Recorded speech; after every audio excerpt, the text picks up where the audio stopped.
রাজ্যের মুখ্যমন্ত্রী তথা স্বাস্থ্যমন্ত্রী অধ্যাপক ডাক্তার মানিক সাহা রাজ্যের বিভিন্ন প্রান্তে স্বাস্থ্য পরিষেবার মান উন্নয়ন ঘটানোর লক্ষ্যে ব্যাপক পরিকল্পনা গ্রহণ করে চলেছেন এবং তার বাস্তবায়ন করে চলেছেন।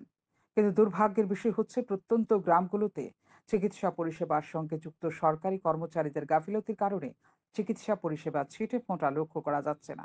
কৃষ্ণপুর বিধানসভা কেন্দ্রের অন্তর্গত নোনাছড়া এডিসি ভিলেজে এবং তার পার্শ্ববর্তী প্রত্যন্ত গ্রামগুলোতে ম্যালেরিয়া রোগের প্রাদুর্ভাব দিনের পর দিন বেড়ে চলেছে, কিন্তু এখানকার উপস্বাস্থ্য কেন্দ্র প্রায় অধিকাংশ দিনেই তালাবন্দি থাকে। সাধারণ মানুষ চিকিৎসা পরিষেবা গ্রহণ করার জন্য এখানে এসে দেখতে পায় এখানকার গেটে ঝুলছে বড়সড় তালা। আয়ুষ্মান আরোগ্য মন্দিরের বোর্ডও লাগানো হয়েছে এখানে। এলাকাবাসীদের অভিযোগ, এখানে স্বাস্থ্যকর্মী রয়েছে কাগজে কলমে, বাস্তবে তাদের দেখা যায় মাসের মধ্যে 2-3 দিন। ম্যালেরিয়া রোগের প্রাদুর্ভাব বেড়ে চলেছে এই সংক্রান্ত খবর সংবাদের শিরোনামে চলে এলেও এই উপস্বাস্থ্য কেন্দ্রে তালা মাসে 2-3 দিনের বেশি খোলে না।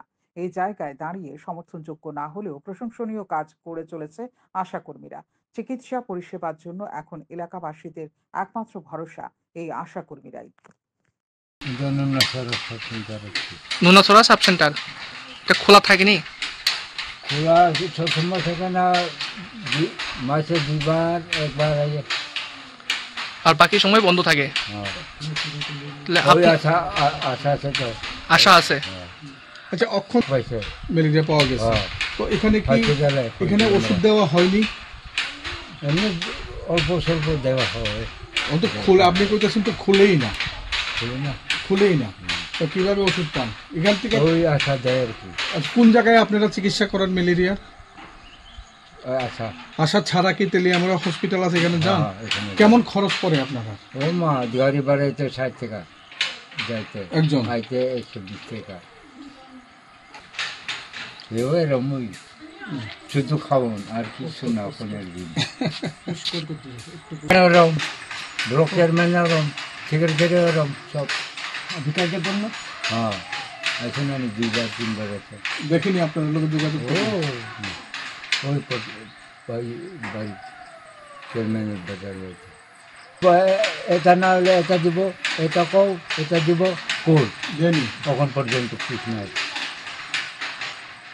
শুধু খবর আমি কইছি না, সব এরকম রাজনীতি। পঞ্চায়েত নাই তখন, এটা লাগে বেশি সুযোগ পাইছে তারা। শুধু নিজেরা খায়। হ্যাঁ, নিজেরা খায়।